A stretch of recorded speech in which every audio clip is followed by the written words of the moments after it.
Chilli powder అన్ని రకాల వంటలకు పచ్చళ్లకు సరైన chilli powder. No colour, no chemicals.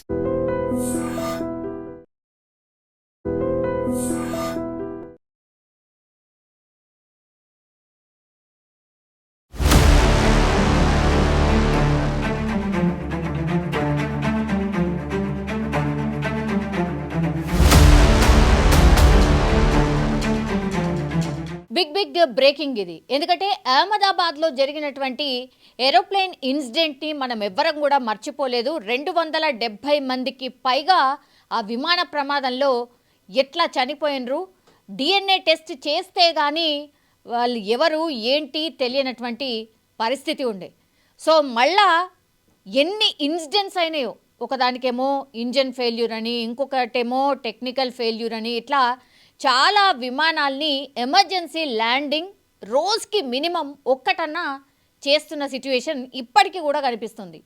ఇట్లాంటి టైంలో మరో ఎయిర్ క్రాఫ్ట్, అది కూడా IAF air craft, jaguar air craft ఒక్కసారిగా కుప్పకూలిపోయింది. ఇది ఎక్కడ జరిగిందంటే రాజస్థాన్లోని చురు జిల్లాలో చోటు చేసుకుంది.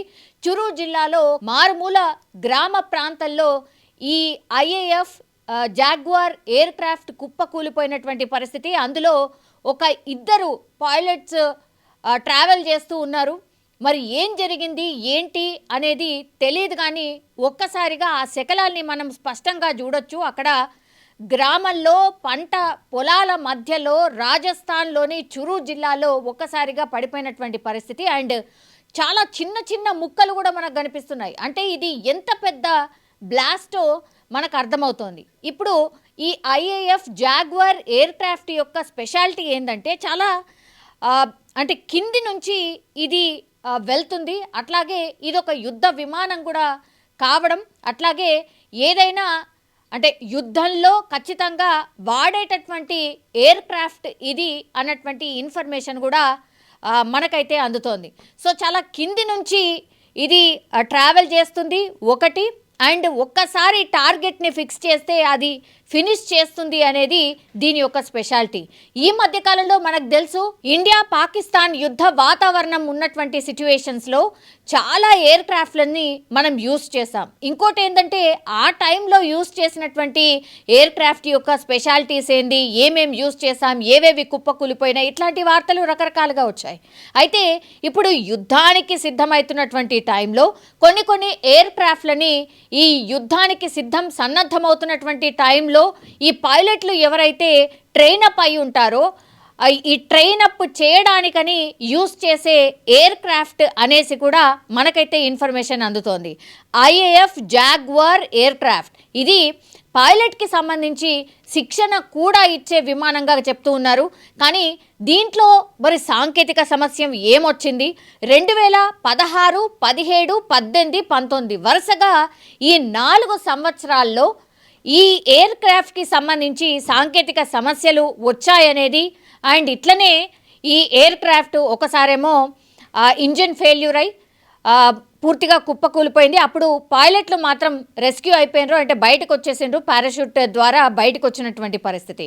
ఇంకోసారేమో ఇంజిన్ ఫెయిల్యూర్ అంటే మధ్యలో అయినటువంటి పరిస్థితుల్లో అప్పుడు కూడా పైలట్లు అయితే ఎస్కేప్ అయ్యారు. కానీ ఈ పర్టికులర్ ఇన్సిడెంట్లో ఇప్పుడు ఈరోజు రాజస్థాన్లో మనం ఏవైతే ఈ విమానానికి సంబంధించిన ఈ ఎయిర్ క్రాఫ్ట్కి సంబంధించిన శకలాలు మనం ఏవైతే చూస్తూ ఉన్నామో పూర్తిగా ఒక్కసారిగా బ్లాస్ట్ అయిపోయింది. చాలా పెద్ద శబ్దం వచ్చింది, అండ్ ఈ శకలాలు కూడా పూర్తిగా స్ప్రెడ్ అయిపోయి పడిపోయినటువంటి పరిస్థితి.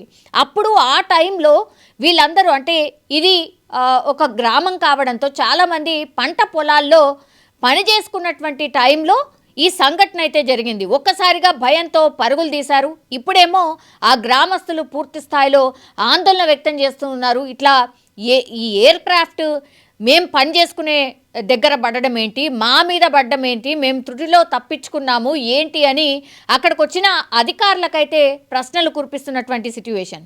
ఇంకోటి ఏంటంటే ఇప్పుడు ఈ శకలాల్ని మనం గమనిస్తే గనక ఇంతకు ముందు ఈ air craft IAF jaguar air craft సాంకేతిక సమస్యలు గతంలో కూడా వచ్చినాయి, కానీ ఈ పైలట్లు మాత్రం రెస్క్యూ అయి బయటకు వచ్చేసిండ్రు. ఎప్పుడు కూడా ప్రాణ నష్టం జరగలేదు. ఫర్ ద ఫస్ట్ టైం ఇప్పుడు ఈ ఎయిర్ క్రాఫ్ట్ బ్లాస్ట్ అయిన విధానం కావచ్చు, ఆ తర్వాత ఇద్దరు పైలట్లలో ఒక పైలట్ ఆల్రెడీ ఆ పైలట్ సీట్లో ఉన్నతను ఉన్నలాగానే అట్లనే పూర్తిగా బాడీ గుర్తుపట్టరానంతగా పరిస్థితి ఉంది అనేది ప్రత్యక్ష సాక్షులు చెప్తున్నారు. ఇంకొకళ్ళేమో బయటికి పడిపోయారు, కానీ పూర్తిగా రక్తసిక్తం అయిపోయాడు, చాలా ఎమర్జెన్సీ సిచ్యువేషన్లో ఉన్నాడు.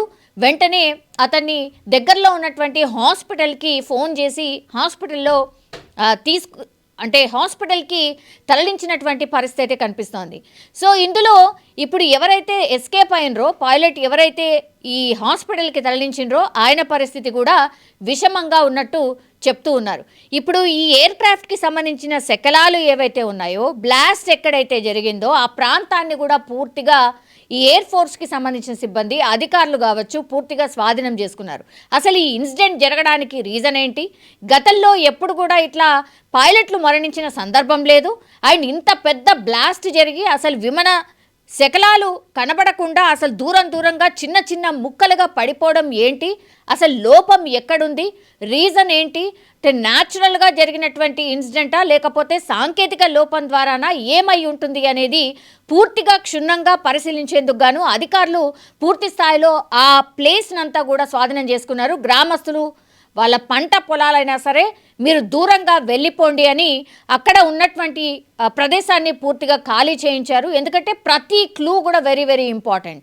ఇవన్నీ యుద్ధానికి సంబంధించిన విమానాలు, యుద్ధంలో యూజ్ చేసే విమానాలు కావడంతో ఇట్లాంటి ఇన్సిడెంట్ని చాలా సీరియస్గా తీసుకుంటారు. అండ్ ఇంకోటి ఏంటంటే అసలు ఏం జరిగింది అనేది తెలుసుకున్న తర్వాత మరి ఇవి అసలు యుద్ధంలో వినియోగించే విమానాలా కాదా, వివి అప్గ్రేడ్ అయిన విమానాలా కాదా, లేకపోతే నెక్స్ట్ అసలు ఫర్దర్గా వీటిని వినియోగించాలా లేదా, ఇట్లాంటి చాలా క్వశ్చన్స్ అయితే రేజ్ అవుతున్నాయి.